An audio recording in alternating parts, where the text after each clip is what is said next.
have a condition called ocular albinism, and it's actually a genetic condition. And my sight is about 1.5 feet. So if I'm to hold my hand here, after me is just blur, complete blur.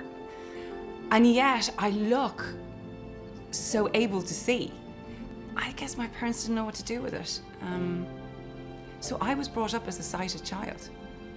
I mean, I had no idea that I had this condition. So I found out at 17 years old by complete accident when I went to go and get my driving, my driving license.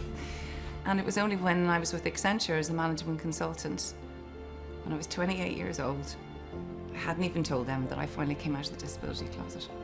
And it was exhausting trying to be somebody for other people. And eventually it just got too hard. You know, I had been there 2.5 years pretending.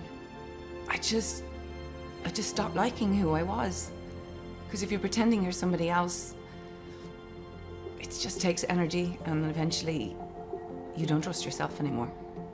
And several months after coming out of the closet, the disability closet, I arrived in southern India. I met an elephant called Kanchi, and I rode 1,000 kilometers across India with her. And that was my introduction to disability and the scale of the inequality crisis. And I was just like, oh my God, I'm part of 1.3 billion people. The world's biggest minority group, which is like, what are you talking about? It's 1 in 7 of us. I had no idea the scale of exclusion and discrimination. And I think when I got off that elephant, I was like, I want to fix it. And the way I felt that we could end disability inequality was through the power of business. And if business could recognize the value of people with disabilities and their families as customers and talent and suppliers and members of the community, then society would follow. So when I came up with the idea of the Valuable 500, I wanted to get 500 CEOs to make a personal board-level commitment, give their signature for disability business inclusion.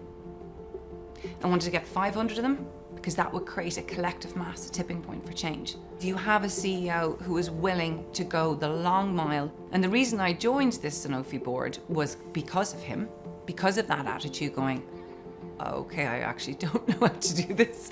And I love that because that is what accountable leadership is. The CEO is important, right? But he's only important because he's the switch. The rest of the work has to be done by every single one of us in this organization. If you believe in inclusion and love, you believe in it for LGBTQI as much as you do for gender, because nobody can walk in another person's shoes, but we can all understand what it feels like to be othered and to be left out. I really believe every one of us on the planet should belong uniquely as ourselves. To belong uniquely as yourselves, not to fit in to be accepted, but to be able to rock your amazing, beautiful difference, your crazy, gorgeous difference, and still have respect for somebody that's different than you.